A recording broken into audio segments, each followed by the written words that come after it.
Please listen carefully. Well, hello, universe, and welcome to the Optimist Daily Update. I'm Kristy Jansen. And I'm Summers McKay. And I'm Amelia Buckley.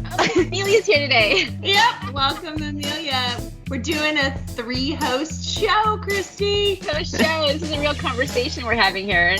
We are all part of the team behind the Optimist Daily, making solutions the news. We are the team or part of the team that brings you reader-funded solutions news every day in order to change the tenor of news media, social media, and the direction of your day to help make it one focused on solutions.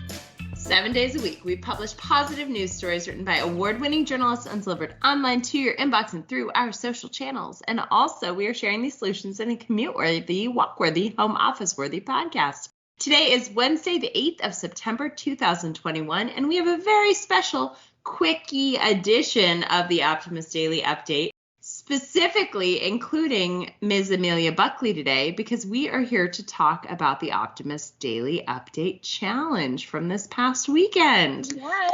Woohoo! So Woo-hoo. As many of you listeners are aware, Amelia and Ariel are all lending their voices into the Optimist Daily Update, and Kristy and I are happy to continue to lead the ship, but we couldn't do it without folks like Amelia and Ariel.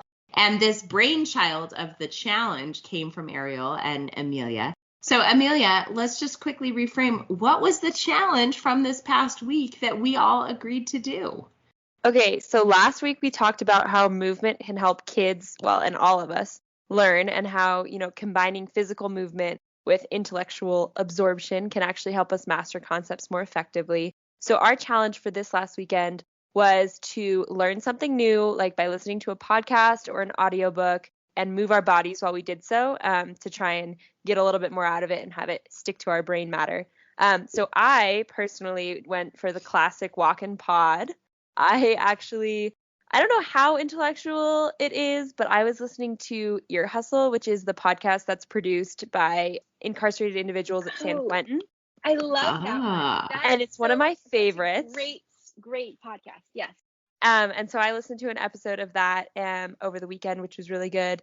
And it was specifically talking about like the different items that people source in prison and like what people get from packages that are delivered to them, what you can buy, like the relationship between having a job and buying stuff in prison. It was very, very informative. Personally, I love this podcast just because it's a whole environment that I think a lot of us don't even think about on a day-to-day basis. And like I grew up 15 minutes away from San Quentin in the Bay Area, but it, wasn't really talked about. It was just kind of there. So it's really cool to be able to dive in and like learn about this whole environment that was existing so close to where I grew up that I didn't really know anything about. Wow. That is a fascinating deep dive. And the name of the podcast is? It's called Ear Hustle. Ear Hustle. All right. Yeah, so anybody who didn't catch that. For gossip in prison. Ear Hustle is the slang for gossip. All right. Now, Kristy, what did you do for the challenge? Well, I actually didn't check in with you guys on Friday because I wasn't on the pod, but as you know, I'm a freaking addict when it comes to podcasts, and so I know it was a bit ironic that this weekend's challenge was the exact opposite of last weekend, which last weekend it was like stay silent and put down your pod addiction, and this weekend we're like, Kristy, walk with pods. I listened to this really interesting long read from The Guardian about the forgotten history of the electric car. I'm really into electric cars, but did you realize that they had electric cars? It was right before Ford came up with his internal combustion engines. They also had electric vehicles. And the whole point of having horseless carriages, is what they used to be called, was because there were so many horses in London and New York and these cities. There was so much horse poop. That was the beginning that was the first pollution problem with our transportation system. Wow. At the end of the 19th century, the 1800s, there was like 300,000 horses in London, 100,000 horses in New York, and they were all walking on the roads and pooping on every single street and peeing, and it was just disgusting. You couldn't walk in those cities anymore, plus all the flies. It was really a weighty problem, and they had to solve it. And the way they solved it was with horseless carriages, which was the automobiles, and there was a competing style, which was the electric vehicle, the electric carriage run on an electric motor. It was cleaner to operate. It was easier to operate, had less moving pieces. So it was considered a woman's car. That was how it ended up getting marketed. The problem is that it had a limited range because it had the battery issue. So even back then they had range anxiety. and at that time, like the Ford was coming up with his engines. They were really hard to operate. You had to manually crank them to get them started. But it was seen as like the masculine car. You needed that physical strength. So the electric vehicle became the women's car. And the limited range was also, anyway, I learned a ton, as you can tell. And if only the electric car had taken off in the 19th century, we wouldn't have our current issue with the other kind of pollution that we get out of our transportation system, which now is the carbon and the fossil fuel and all the particulate matter that comes from burning petroleum and diesel. So wow. Now Kristy didn't even know the assignment, and she did it better than me. She did it way better than I can even pretend that I did. That's amazing. But then I spent most of the weekend, because I was unpacking my house or putting things away, listening to a book on tape, which was completely not about any kind of education, because I got the Gretchen Rubin's The Happiness Project. She does a weekly newsletter. Yeah. And one of the things that she reports on is what books she's been reading. And she talked about this science fiction series that I hadn't come across yet. So I, of course, got that book on tape with one of my credits, my book on tape credits. And I spent the whole weekend listening to that while I was unpacking my house. So. All right. Well, you guys both did really, really well with the challenge. Good work. I can report that I tried. I did try. So I didn't listen to anything particularly educational, but I did listen to something inspirational. And I did have to battle for time to go do it because it was a long weekend without childcare. Our daughter was out of school on both Friday and Monday.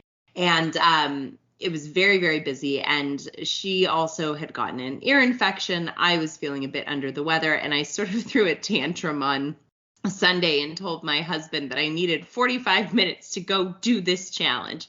So I went for a walk around my neighborhood, and I continued to listen to the audiobook that I have been making my way through, which is Michelle Obama's autobiography called Becoming. And while I won't report on the particulars of the chapter I was on, I would encourage people to listen to it because it is very inspirational. I felt like I got a bit of an education on the process of perhaps throwing your hat into elected official rings. So I started percolating in my own mind about if and when or how I would ever want to run for some sort of elected position. But I did not probably accomplish the learnings that both you and Amelia got out of your walks and learns. So I did, however, try to make the fruit leather, Amelia. I think I mentioned that. Yeah. And so I took the end of the week's fruit and boiled it down into a compote and then forgot it was on the stove. And so my husband was what is this? You made fruit charcoal then. Exactly. So I made fruit charcoal. So I don't know. This Optimist Daily challenge sometimes is a little hard for this sort of overwhelmed working mom. that fruit charcoal will be great for your compost pile. Exactly. Which I have effectively started composting my tea and coffee grounds. So that at least is happening. Hey, so guys, as always, check out the stories on the Optimist Daily today. It's always a good hump day to read Optimist Daily, get inspired. We're not going to go into the headlines today because, well, we'd like you to go over there and take a read. But we will be talking with a very special guest tomorrow on the Optimist Daily Update. It's all about bees and pollinators and one of my favorite topics. Hey, Kristy, do you want to or you know what? Amelia, why don't you take us out today? Sure. Thank you guys so much for listening to the Optimist Daily Update. We promise to continue to share positive, solution-based stories with ideas on how you can participate in this changing world and ensure it is changed for the good. We promise to cover the current events with accuracy, legitimate sources, and offer you the information needed most to chart new paths for all of us. So if you guys are not already, please consider becoming an emissary on theoptimistdaily.com. And for just $5 a month or more, you can support reader-funded independent journalism and help us keep doing what we do best, delivering solutions. Be part of the solution-changing consciousness and addressing our world's biggest challenges with a problem-solving mindset. Thanks, everybody, and help us keep the Optimist Daily free for all who need it, supported by those of us who can. Thanks, everybody. Guys. We'll see you tomorrow.